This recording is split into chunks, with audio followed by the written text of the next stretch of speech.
안녕하세요. 호주경제TV의 캐논입니다. 오늘은요, 사실 어저께 제가 영상을 올려드렸는데, 이 보고서를 제가 설명을 드리려다가, 어저께 시장금리 설명하느라고 조금 길어져서 중간에 끊었습니다.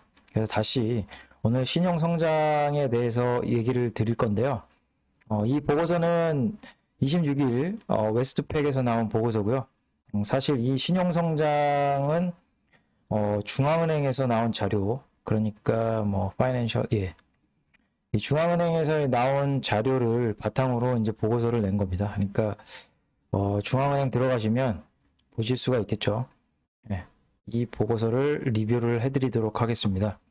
오스트레일리안 프라이빗 크레딧인데요. 2021년은 소프트하게 시작을 했고, 그런데 조금 더 용기를 북돋을 만한 신호가 감지가 된다. 1월 달은 0.2%가 월별로 올랐고요. 그 다음에 1.7%가 연간으로 올랐다. 이렇게 나오고 있네요. 오른쪽에 있는 지금 통계 자료를 보시면요. 전체적으로 신용성장이 어떻게 올랐냐. 11월 달부터 12월 달까지 0.3% 정도 신용성장을 했고요. 그리고 12월 달부터 1월 달까지가 0.2% 정도 전체 성장을 했습니다. 그리고 연간으로 따져봤을 때는 12월 달, 그러니까 2020년 12월 달까지 연간으로는 한 1.8% 정도가 성장을 했고 7% 정도가 성장을 했습니다. 이제 그 세부 내용을 조금 볼 텐데요. 호주 전체적으로 은행이 대출해주고 있는 비율이 어떻게 되냐? 봤더니 이제 주택시장 같은 경우는 뭐 한 62% 정도 굉장히 많이 빌려주고 있는 거죠. 그리고 기업 대출은 한 33% 정도, 한 3분의 한 33% 정도 비율을 보이고 있고요. 그리고 개인 신용, 그러니까 카드라든지 이런 대출 같은 경우는 뭐 한 5% 정도, 그렇게 크지는 않습니다. 주택시장을 또 세분해서 이제 보면 실거주자 같은 경우는 한 0.57%에서 0.54%로 조금 낮아졌다. 그리고 투자용 부동산 같은 경우는 투자용 대출은 여전히 0.08%에서 0.12% 살짝 오르긴 했지만 거의 변동이 없다고 봐야 됩니다. 연간으로 봤을 때도 0% 성장했고 그 다음에 올해 들어서 0.1% 성장했는데 그렇게 크지는 않다.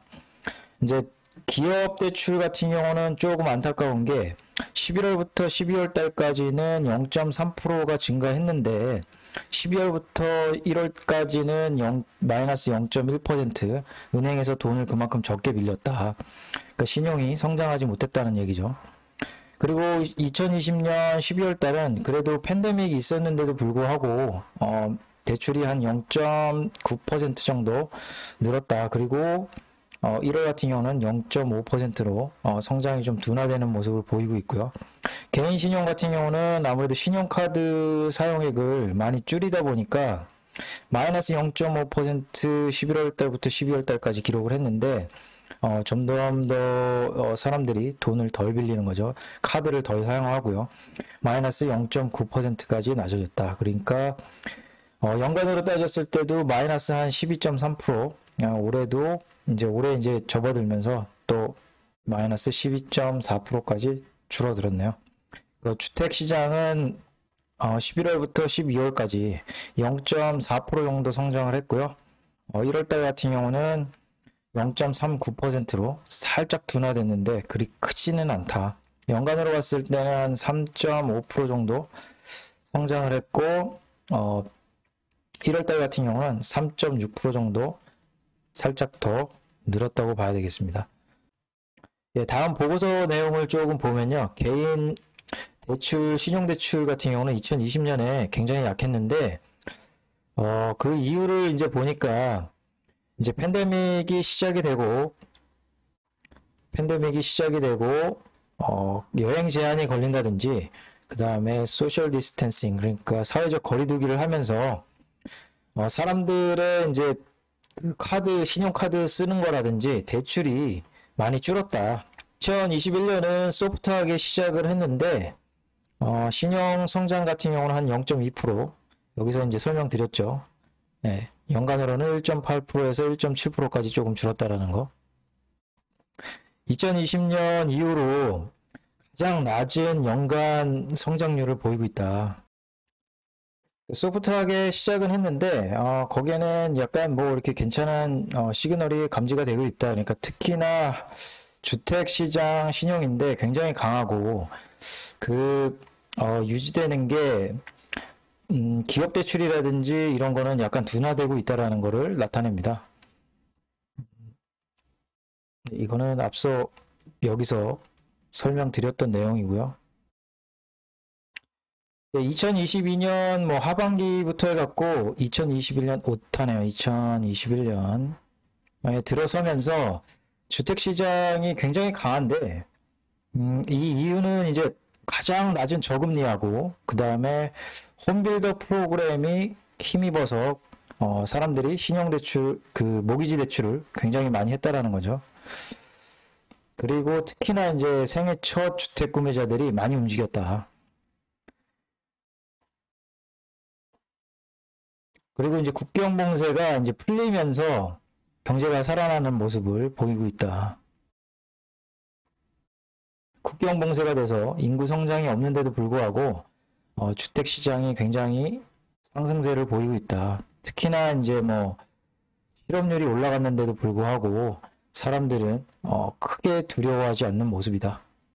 특히나 이제 신규 대출이 크게 늘었는데 가장 낮았을 때 5월 달보다 59%가 크게 늘었다라는 거죠.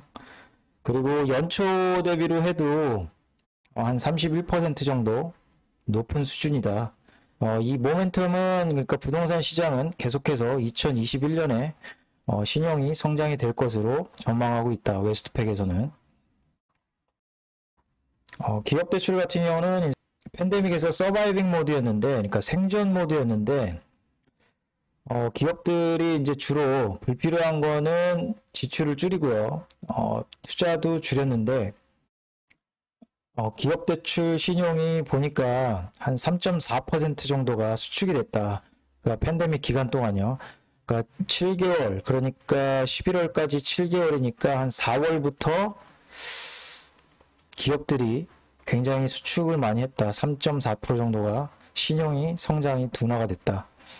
그렇지만 뭐 12월 달 들어서 한 0.3%를 증가를 했고, 그리고 1월 달 들어서 0.1%가 약간 증가가 둔화가 됐지만, 크게 뭐 다시 예전처럼 크게 빠질 것 같지는 않습니다.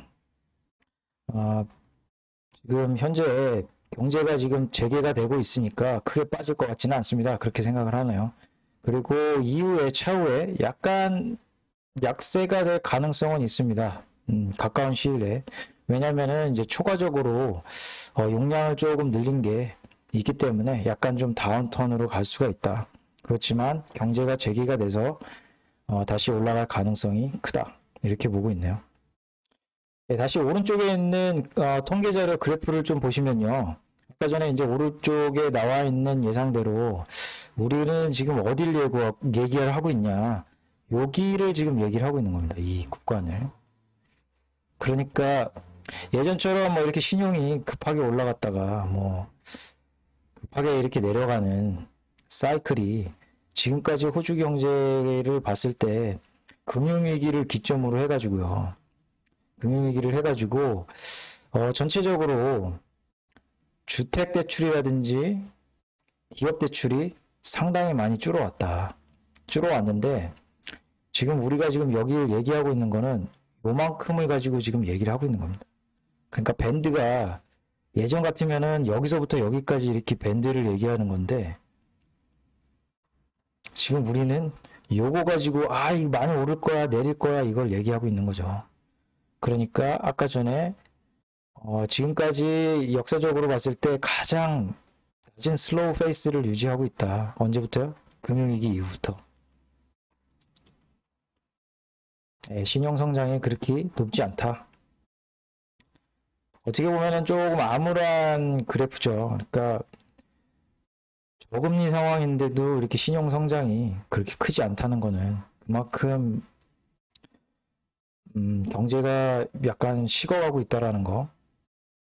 다음은 이제 주택대출에서 봤을 때 한 분기별로 이제 성장률을 나타내는데요. 전체적으로 봤을 때는 한 요 정도 선으로 지금 증가를 하고 있다. 분기별로 봤을 때는요. 그러니까 전체적으로 한 4.7% 정도 성장을 하고 있다.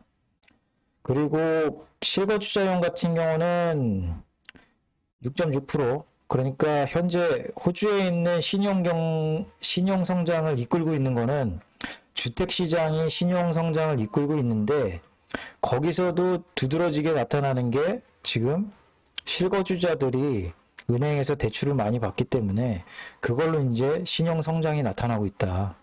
그렇게 얘기할 수 있겠네요. 그러니까 저번 영상에서 한번 보여드리긴 했었는데, 이게 투자용 같은 경우는 제가 이렇게 플랫으로 갈 수 있다고 말했던 언급을 조금 한 것 같긴 한데, 아무튼 이렇게 투자용 부동산 같은 경우는 수익률이 그렇게 많이 나오지 않기 때문에 사람들이 쉽게 뛰어들지 않는 것 같습니다. 그러니까 아무래도 해외에서 인구입이 좀 돼서 유학생이라든지 많이 와가지고 시내에 좀 임대가 좀 많이 돼야 되는데, 이게 쉽게 뛰어들고 있지 않다. 그러니까 현재는 실거주자가 신용을 계속 올려주고 있다. 그러면 주택 가격이 올라가는 데 있어서 실거주자가 계속해서 올려주는데 한계가 있을 수 있겠죠. 그러니까 투자용 부동산까지 따라와 주면 계속해서 더 올라가는데, 투자용 부동산이 이게 수익률이, 임대 수익률이 그렇게 좋지는 않더라. 그러면 이게 내리는 약간 효과가 이렇게 나타나는 거죠. 그렇지만 여전히 전체적으로 봤을 때는 높다. 그러니까 집값이 상승하는데 좀 예상을 해볼 수가 있겠죠. 왼쪽에 있는 그래프는요. 이거는 아까 전에 그 신용 성장을 전체적으로 한 3개월로 본 거고요. 이거 같은 경우는 신규 대출 이제 6개월짜리로 끊었을 때 코로나가 락다운이 됐는데도 불구하고 현재는 역대급으로 지금 신규 대출을 은행들이 엄청나게 해주고 있다. 이게 지금 아까 전에 보니까 50 몇 %죠? 53%? 이게 지금 59%까지 늘어났다라는 거. 그러니까 최저점 대비해가지고 59%까지 늘어났다. 그러니까 이 점부터 해가지고 마이너스 15%부터 해가지고 여기까지 한 59%가 늘어났다라는 거죠. 그러니까 신규 대출이 굉장히 크게 이끌고 있다. 그러니까 생애 첫 주택 구매자가 굉장히 많은 숫자가 뛰어들고 있다라는 거죠. 부동산 시장에. 그 다음은 뭐 기업 신용인데요. 기업 대출인데, 기업은 여전히 투자가 마이너스 한 10% 정도, 이 정도로 아직까지도 최저점을 달리고 있다.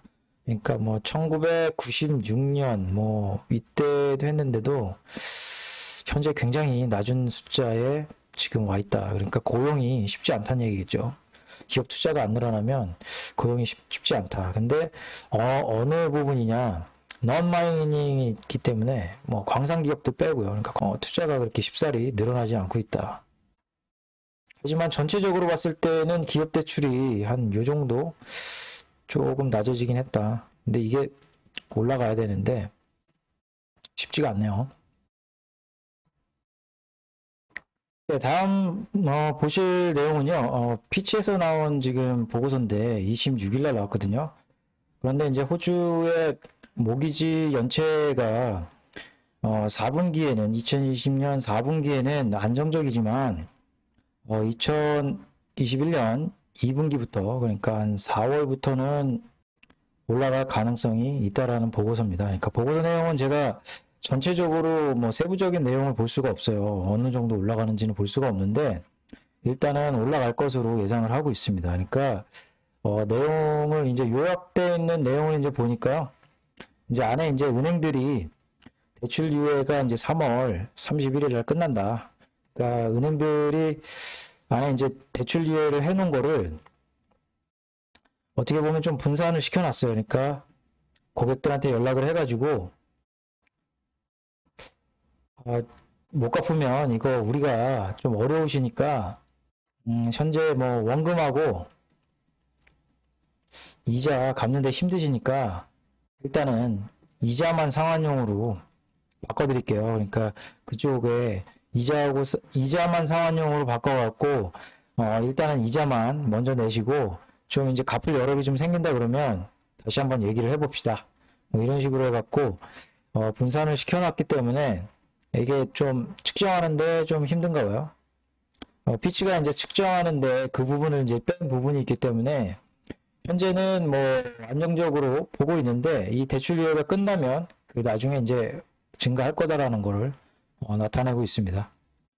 그러니까 보고서를 저번 영상에서 이제 보여드렸듯이 주택 가격 한 20% 정도 오른다. 거기서 이제 말씀을 드렸는데 현재 그러니까 한 12만 개의 대출 계좌가 동결이 돼 있는데 보니까 이제 주택 모기지하고요. 그리고 중소기업 대출이 한 500억 달러 정도가 묶여 있다. 그러니까 많이 좋아지긴 했다. 5월 달부터 많이 좋아졌는데 이 정도가 지금 아직까지도 대출 유예를 받고 있다라는 거 굉장히 많은 숫자입니다. 그러니까 12만 개의 계좌면 상당히 많은 숫자죠.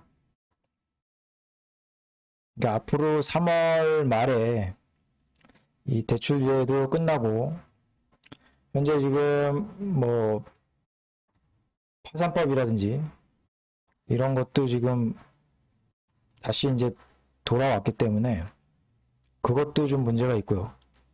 그리고 잡기퍼하고 잡시커하고 문제가 있기 때문에 그게 이제 어느 정도의 임팩트를 낼지를 조금 지켜봐야 될 것 같아요.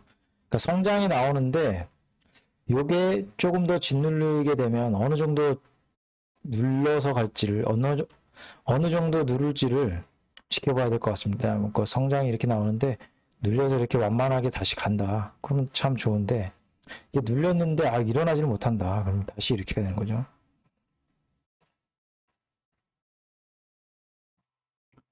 다음 보실 거는요. 이제 카펙스인데 설비 투자를 얼마나 할 거냐 그 산업계별로 이제 봤는데요.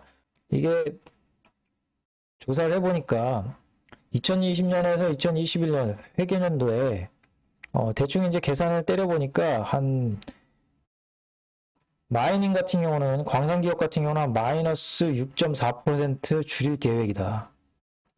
그리고 서비스 업종 같은 경우는 코로나 때문에 가장 많이 충격을 받았죠. 그러니까 마이너스 한 13% 줄일 계획이고 전체적으로 봤을 때는 호주가 2020년부터 2021년 그러니까 회계년도가 2020년부터 2021년까지니까 올해 6월 말까지죠. 6월 말까지 한 10% 정도가 마이너스 10% 정도가 설비 투자가 줄어들 거다. 이제 이거를 예상한다는 거는 고용이 그만큼 줄어들 가능성이 굉장히 큰 거죠. 투자가 그만큼 줄어드니까요.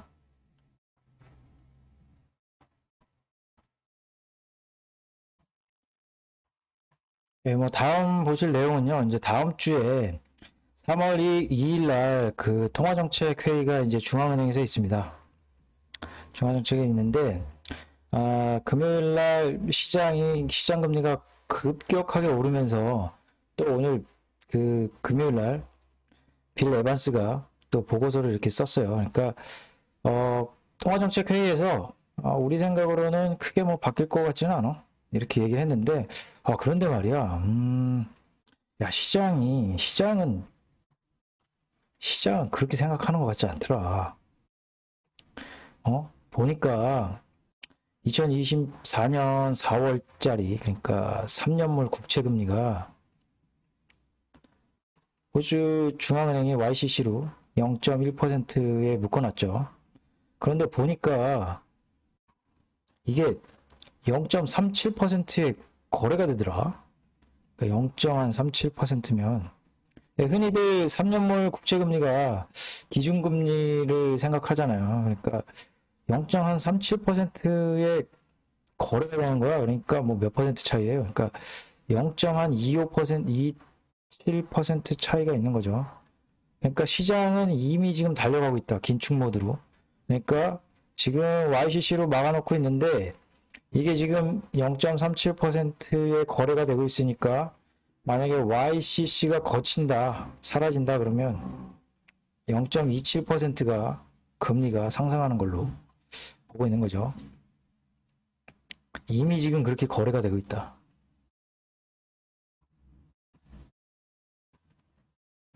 그런데 빌 에반스는 뭐 3년간 뭐 금리가 올라갈 것 같진 않다. 그렇게 얘기하고 있는 거고요. 그러니까 YCC도 우리 한 2022년 상반기까지는 갈 것 같아. 이렇게 얘기하는 거야.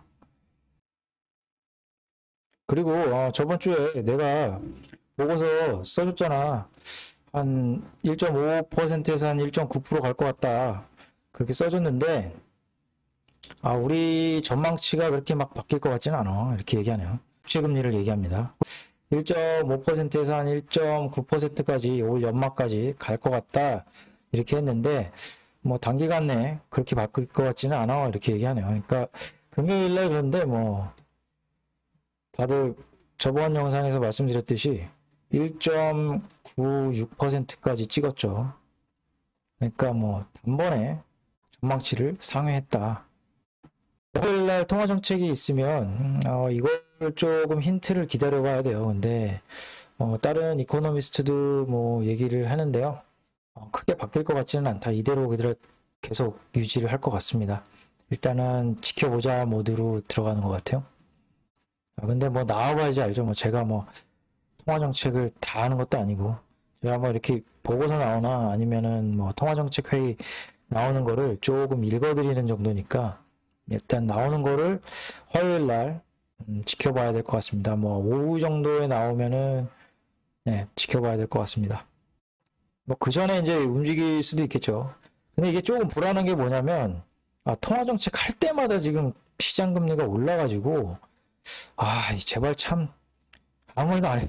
차라리 아무 말도 안 하고 있으면 이거 하는 거야 마는 거야 막 이렇게 긴가민가 하니까 막 시장금리가 안 오르는데 말 한마디 우리는 계속해서 완화적인 스탠스를 유지하겠습니다. 하니까 뭐 시장금리가 너무 폭발적으로 2번이나 올랐죠. 그러니까 2번이나 오르니까 와 이게 지금 믿을 수 있어야지 지금. 아무튼 뭐 보고서 이렇게 약간 이렇게 말씀을 드렸는데 일단은 다음 주 화요일 날 한번 지켜봐야 될 것 같아요. 아무튼 지금까지 시청해 주셔서요 너무 감사드립니다.